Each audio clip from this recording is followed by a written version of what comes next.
Hola, muchas gracias por la invitación. Mi nombre es Shivón Guerrero. Yo soy bióloga por la UNAM, maestra y doctora en Filosofía de la Ciencia, también por la UNAM, y actualmente laboro en el Centro de Investigaciones Interdisciplinarias en Ciencias y Humanidades de la UNAM. Le agradezco a la Secretaría de Salud, pero más concretamente a la Comisión Nacional de Bioética, el que me haya invitado a dar esta charla acerca de la diversidad sexual, la identidad de género y la medicina, en el marco del 30 aniversario, por supuesto, de la propia Comisión Nacional de Bioética. Es de celebrarse, dicho sea de paso, su existencia. Mis áreas de especialidad son los estudios de ciencia y género y más recientemente cuestiones vinculadas con filosofía y temas de lo que se llaman los transfeminismos. Soy en ese sentido una mujer trans mexicana y filósofa académica, y de lo que quiero hablarles hoy, como decía yo, es el tema de la diversidad sexual, la identidad de género y la medicina en el marco de la bioética. Quisiera yo empezar señalando que cuando hablamos de diversidad sexual, estamos hablando de poblaciones distintas y heterogéneas. Estamos hablando concretamente de lo que podríamos en una primera instancia distinguir como tres subpoblaciones que integran las diversidades sexuales y de género. Y en estas poblaciones tenemos en primer lugar las poblaciones que tienen orientaciones sexuales distintas a la estadísticamente más frecuente o común. Y quiero subrayar que no estoy diciendo natural y quiero subrayar que no estoy diciendo normal. Precisamente porque si yo emplease estos términos, estaría implicando que las sexualidades estadísticamente infrecuentes son anómalas o son patológicas. En ese sentido, esta primera población está integrada, lo decía yo, por las poblaciones que tienen una orientación sexual distinta a la estadísticamente más frecuente. Estamos hablando aquí de hombres homosexuales, de mujeres lesbianas, de personas bisexuales y más recientemente también estamos hablando de población asexual. Menciono esta última población porque está invisibilizada, son aquellas personas que ya sea a todo lo largo de su vida o por grandes momentos a través de su vida, no tienen un interés romántico o sexual en básicamente otras personas. Y estas personas, las personas asexuales, también desafortunadamente han vivido estigmatización, han vivido patologización. De hecho, en un libro que tiene apenas un año de haberse publicado, Eróticas asexuales, de la investigadora canadiense Ella Prisvillo, justamente se señala que la población asexual actualmente está patologizada y así aparece la asexualidad, por ejemplo, en el famosísimo DSM, en el Manual de Diagnóstico Estadístico de Enfermedades Mentales. Esta primera población, la población de la orientación sexual, quizás es la que el grueso de la población en general asocia con las diversidades sexuales. La gente piensa de inmediato en hombres gays, en mujeres lesbianas, y sin duda son la población que ha sido históricamente más visible en las luchas por la reivindicación de los derechos humanos de las poblaciones LGBTI. Sin embargo, no son el único sector al que habría que mencionar, pero son el históricamente más visible, en parte porque el avance de derechos de este sector ha sido quizás el que ha avanzado más rápido. Lo vemos en nuestro país, donde ya prácticamente más de 25 estados reconocen el matrimonio igualitario, esto es, la unión de dos personas del mismo género en un matrimonio. De igual manera, es este grupo el que ha avanzado, con la excepción de la sexualidad que yo mencionaba, más rápidamente en la despatologización de sus identidades, siendo un momento pionero el año de 1973, cuando la Asociación Psiquiátrica Americana justamente declaraba que la homosexualidad no era una patología. Y este proceso llevó prácticamente 20 años para que la misma decisión fuera tomada por la Organización Mundial de la Salud. Este es el primer sector pero no es el único. Cuando hablamos de las poblaciones de las diversidades sexuales, corporales y de género, hay también otros dos sectores que son importantes mencionar. Están por un lado las poblaciones que hoy denominamos poblaciones trans y por otro lado las poblaciones que denominamos intersex. Como este video está centrado sobre todo en el tema de la población trans, la dejaré para discutir un poco más adelante y simplemente quiero mencionar de quiénes hablamos cuando hablamos de las poblaciones intersex. Estamos hablando cuando hablamos de esta segunda, digamos, población o sector de las diversidades sexuales, de género y corporales, de aquellas personas que nacen con una morfología genital, ya sea de los genitales internos o externos, que de nuevo no se corresponde a lo estadísticamente más frecuente. En este caso, lo estadísticamente más frecuente es observar dos distribuciones de alguna manera modales en el sentido estadístico, donde hay dos morfologías que son las más frecuentes. Una morfología tradicionalmente asociada a lo masculino, donde tenemos, por ejemplo, pene, testículos, donde, por ejemplo, tenemos una serie de morfologías usualmente asociadas a una serie de caracteres sexuales secundarios típicamente esperados en los hombres. Por otro lado, tenemos también los genitales típicamente esperados, por ejemplo, en hembras humanas, donde estamos esperando ver una vulva, donde estamos esperando ver, por ejemplo, útero, trompas del falopio, donde estamos esperando ver ovarios. Pero estas dos morfologías, a pesar de ser las estadísticamente más frecuentes, no agotan el universo de lo que podemos encontrar cuando, por ejemplo, nace una niña, nace un niño. Las poblaciones intersex, en ese sentido, son distintas que las poblaciones de la orientación sexual, porque aquí no estamos hablando propiamente de identidades o de deseo o, por ejemplo, de lo que durante mucho tiempo en psicodinámica se llamó la elección de objeto. Aquí estamos hablando de una diversidad morfológico-genital que históricamente también ha sido patologizada y de hecho desde hace bastante tiempo. En el caso de la población intersex, los trabajos que existen documentan que, por ejemplo, en la modernidad temprana, los cuerpos intersex eran leídos como cuerpos monstruosos. Es decir, fueron objeto de interés de lo que en su momento se llamó la teratología. Más recientemente han sido patologizados e incluso hay quien ha querido denominar a las vivencias intersex precisamente como desórdenes del desarrollo sexual. Este es un término que los propios activistas han pedido que se rechace porque fomenta una serie de actitudes sociales de estigmatización y patologización que desencadenan prácticas de discriminación.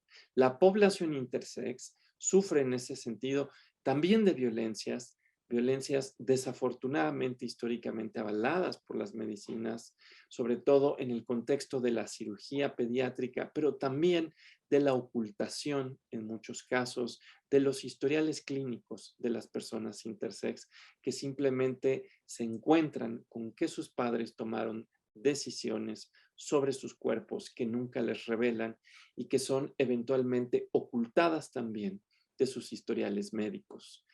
La población intersex es en ese sentido también integrante de las diversidades sexuales de género y corporales y comparte, digamos, con la primera población que describía, que era la población con orientaciones sexuales, digamos, estadísticamente infrecuentes, una historia de patologización, una historia también de medicalización de sus cuerpos, pero a diferencia de la población, digamos, gay, lesbiana, bisexual, en el caso de la población intersex, el movimiento por la despatologización ha avanzado mucho más lentamente.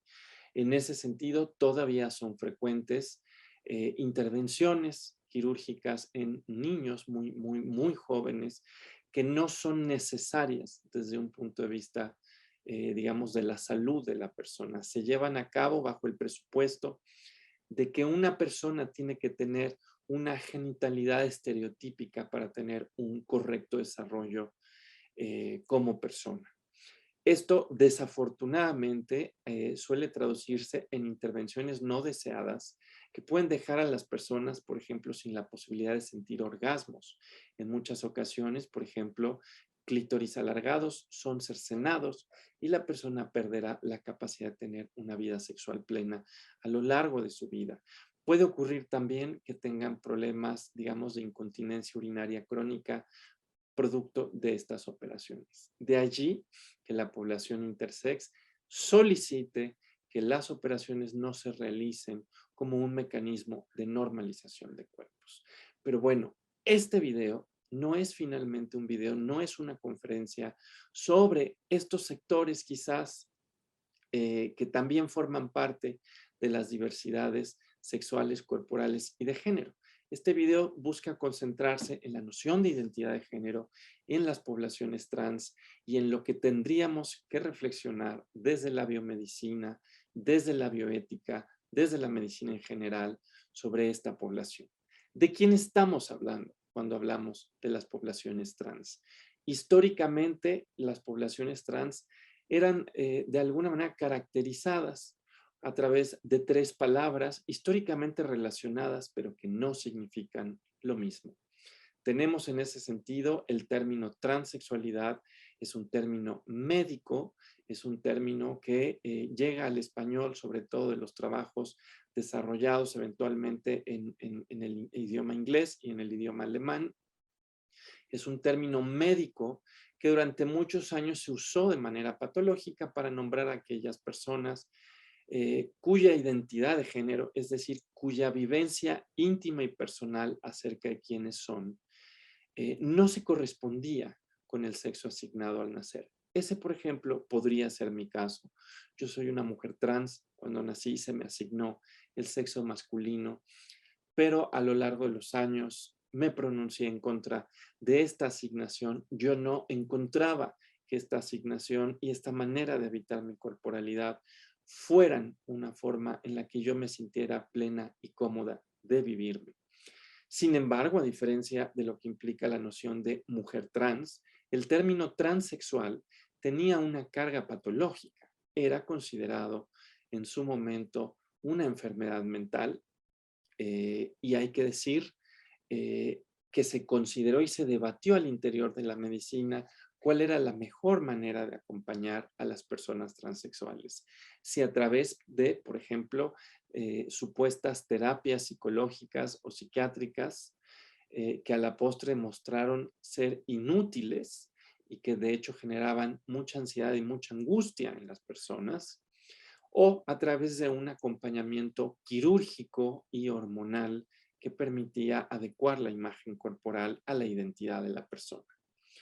Esta noción, la noción de transexualidad en ese sentido, quizás es la que está en el corazón de la medicina, la que asociamos con figuras como Harry Benjamin, sin duda un precursor en los Estados Unidos de todo lo que es la medicina de acompañamiento a personas trans. Hay que decir que afortunadamente mucho ha cambiado y que ahora la antigua sociedad Harry Benjamin, ahora conocida como la World Professional Association for Transgender Health en inglés, WPPHAT, ha ido cambiando y afortunadamente hoy nos encontramos con que ya no se considera que las personas históricamente denominadas como transexuales sean personas enfermas o que tengan alguna suerte de padecimiento mental. Hoy se reconoce que somos en ese sentido parte de la diversidad humana, que somos parte de la diversidad precisamente en lo sexual, corporal, identitario.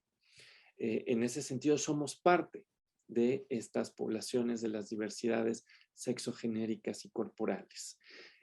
Les decía yo, el término transexualidad quizás es el que más hemos asociado con lo que ahora denominamos identidades trans, pero no es el único. Están también las identidades transgénero y las prácticas de travestismo. Si se dan cuenta, estos tres conceptos, transexualidad, transgeneridad y travestismo se parecen, pero no nombran lo mismo. En el caso del travestismo, en México, y quiero subrayarlo, no estamos ante una dinámica identitaria.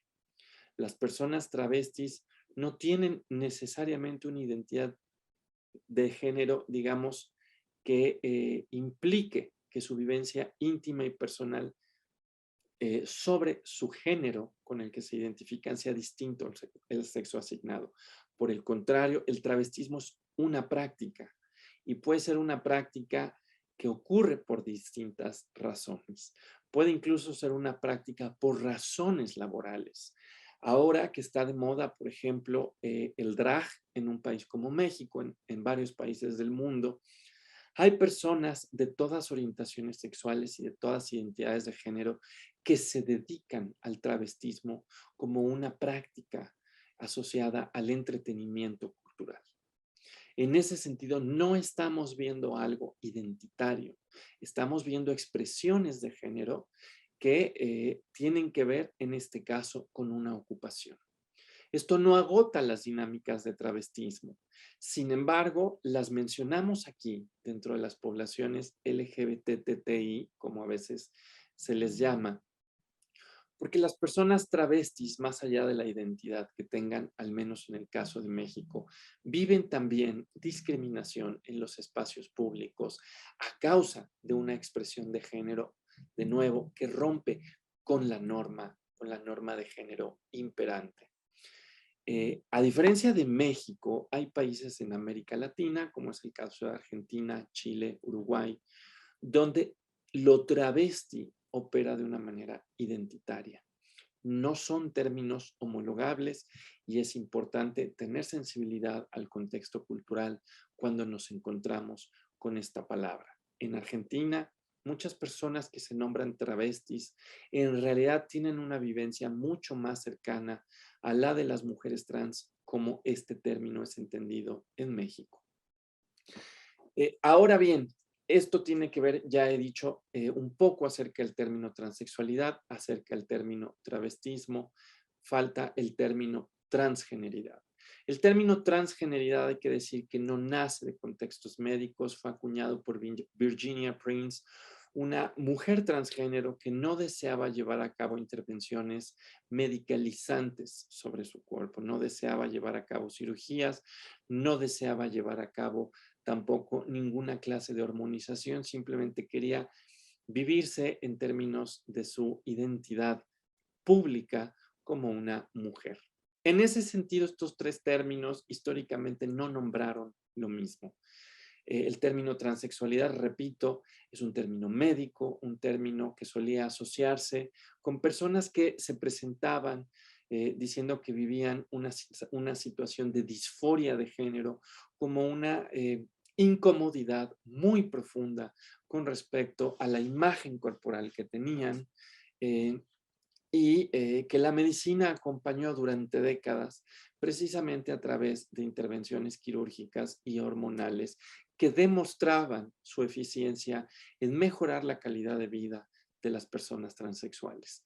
Ese término es distinto, como espero que haya quedado claro, del término transgénero, que era un término que no designaba intervenciones médicas, sino simplemente una vivencia social, y ambos términos son distintos que el término travesti, que designa prácticas que en México no tienen un valor identitario.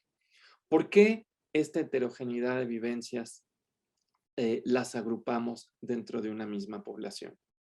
Hay que decir que no en todos los contextos es pertinente homologar a estas tres poblaciones. Hay contextos donde es importante hacerlo y contextos donde no. ¿Cuándo sí es importante hacerlo? Es importante hacerlo, por ejemplo, cuando estamos hablando de fenómenos como la violencia que pueden experimentar las personas trans en espacios públicos, en la familia, en los centros de trabajo. Como sabemos, toda persona tiene derecho a vivir una vida libre de violencia.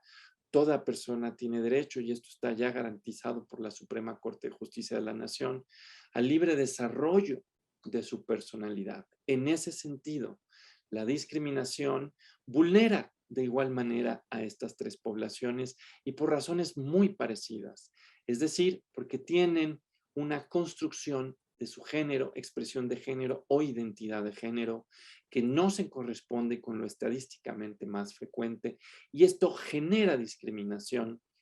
Hay que decir que esta discriminación puede ser una discriminación activa, donde alguien, por ejemplo, lleva a cabo una grosería o una persona les violenta en los espacios laborales, o puede ser por inacción institucional. Las instituciones, por ejemplo, pueden simplemente no atender las violencias que viven estas poblaciones por considerar que simplemente esto es natural, que son personas quizás enfermas, que se lo merecen. En ese sentido, la discriminación que viven estos tres tipos de seres humanos es similar. Son fenómenos de discriminación que atentan contra la posibilidad de llevar vidas dignas, con el libre desarrollo de la personalidad garantizado y libres, desde luego, de violencias. Ahí es pertinente, hay que decirlo, homologar estas poblaciones. También es pertinente, por supuesto, en el contexto de la medicalización. ¿Cuándo quizás no es pertinente? Cuando hablamos, por ejemplo, de las distintas demandas que estos sectores hacen al Estado. Las poblaciones travestis no hacen demandas al Estado que tengan que ver con el derecho a la salud o que tengan que ver con la adecuación de sus documentos de identidad. A diferencia de las poblaciones travestis, las poblaciones históricamente denominadas transexuales o transgénero sí hacen una solicitud al Estado para que el Estado reconozca sus identidades. Y en el caso de la población históricamente denominada como transexual, hay además una exigencia de que el derecho a la salud implique un acompañamiento. Si bien estos tres términos existían, y si bien muchas personas, sobre todo, no sé, un poco mayores que yo tengo 40 años, hay algunas personas que usan estos términos, pero estamos viendo un cambio generacional donde estos términos han sido abandonados en favor de la etiqueta trans. ¿Por qué? Porque el término trans no tiene toda la connotación histórica de patologización y de persecución. Tampoco tiene toda esta connotación de clasificar a las personas y ponerlas de alguna manera en cajitas para ver en qué sentido son diferentes. El término trans recoge así un abanico de experiencias semejantes, pero no idénticas, y hay quienes recomiendan su uso, siendo yo una de esas personas, precisamente porque incluso en la vivencia personal de muchas personas hay quienes comienzan quizás con prácticas travestis y eventualmente se asumen como personas transgénero y eventualmente solicitan acompañamientos médicos o correcciones identitarias al Estado. Lo trans en ese sentido recupera esta heterogeneidad de vivencias. De estas poblaciones, finalmente, de la población trans, es de la que quisiera hablar. Pero antes de continuar hablando de eso, quisiera decir, ¿por qué las poblaciones LGBTTI más están agrupadas juntas si son poblaciones tan heterogéneas? Esto se debe a que de una u otra manera, cada uno de estos sectores que he nombrado rompe con una manera históricamente muy asentada, por lo menos en Occidente, de cómo vamos a entender a lo que implica ser un hombre o una mujer. Históricamente hay una serie de asociaciones donde, por ejemplo, ser hombre implica tener cierta genitalidad, tener, por ejemplo, pene, testículos, pero no solo eso, implica desde luego tener una identidad y una expresión de género masculinas e implica desde luego una orientación sexual heterosexual, es decir, el gusto por las mujeres. Lo mismo ocurre con las mujeres donde se espera que tengan cierta genitalidad, vulva, por ejemplo, útero, ovarios, que tengan cierta orientación sexual heterosexual, que les gusten los hombres y que desde luego tengan una identidad y expresión de género femeninas. Lo que nos une a todas estas poblaciones es que de una u otra manera rompemos esta asociación entre genitalidad, identidad y deseo. En ese sentido, ponemos en jaque a una lógica que asumía que solo había dos combinaciones posibles, que se asumían exhaustivas, donde ser hombre implicaba ser un hombre heterosexual, cisgénero y, por supuesto, con una morfología genital eh, como la estereotípicamente asociada a estos cuerpos. Lo mismo para las mujeres. De ahí que si bien estas poblaciones somos distintas, estemos agrupadas dentro de estas diversidades sexuales, corporales y de género. El signo de más aparece, porque lo mencioné, porque muchas veces nos encontramos con nombres que nos damos, identidades que tenemos, que no son las que encontramos dentro de las sociedades occidentales. En el caso de México lo vemos con las mushe, personas que, por ejemplo, podemos encontrar en la costa de Oaxaca, que podemos encontrar, por ejemplo, en distintas localidades en Oaxaca, y que tienen una construcción de género que no es propia de Occidente. Lo mismo pasa con algunas de las primeras naciones en Canadá y Estados Unidos, donde encontramos la identidad dos espíritus. Es decir, el más se nombra para señalar que hay identidades y diversidades que tienen nombres no occidentales. Eh, Continúo simplemente para acercarme quizás a la parte medular de esta charla. Históricamente, la medicina, desafortunadamente, ha tenido una visión patologizadora de todas las diversidades. En el caso de México, por ejemplo, sabemos que en los años 60, desafortunadamente, las comunidades médicas colaboraron con las comunidades de especialistas en criminología para considerar que, por ejemplo, las orientaciones sexuales distintas a la heterosexual eh, eran de alguna manera, si no directamente patológicas, sí estaban vinculadas a lo que se llamó la peligrosidad social. Esto lo menciono porque a lo largo del siglo XX, de alguna manera se genera un vínculo muy desafortunado, pero que tuvo mucho peso histórico entre medicina y derecho, de tal manera que aquello que la medicina fue declarando como patológico fue también considerado indeseado en el caso del derecho. Esto pasó en nuestro país, donde desafortunadamente se llevaron incluso a cabo simposios donde se consideraba que, por ejemplo, la homosexualidad, que era en ese momento un término donde no se distinguía lo que hoy denominaríamos trans, lo que denominaríamos bisexualidad, homosexualidad, se usaba de manera indiscriminada este término, que estábamos, de nuevo, lo repito, ante poblaciones que estaban vinculadas de una u otra manera a la peligrosidad social. Esto tiene una historia que ha sido narrada de muchas maneras.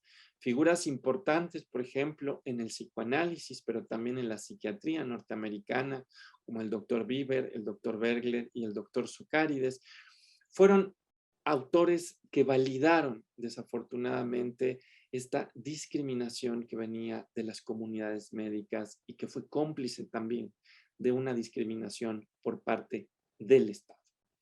En ese sentido, es importante desde una reflexión de corte bioético tener conciencia de esta historia de patologización, medicalización y criminalización de las poblaciones LGBT.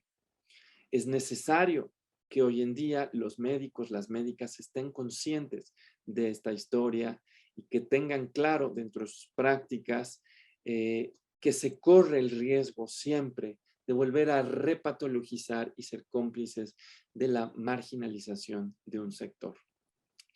Hay que decir que afortunadamente las cosas han ido cambiando en nuestro país. Por ejemplo, el Instituto Nacional de Psiquiatría tiene un sólido grupo de investigación que ha demostrado que no estamos, en el caso de las personas trans, ante personas que tienen ninguna clase de patología mental y que, por ejemplo, si encontramos mayores tasas de depresión o de otro tipo de alteraciones que pueden ser, por ejemplo, pensamientos suicidas, ello se debe a la discriminación que vivimos cotidianamente.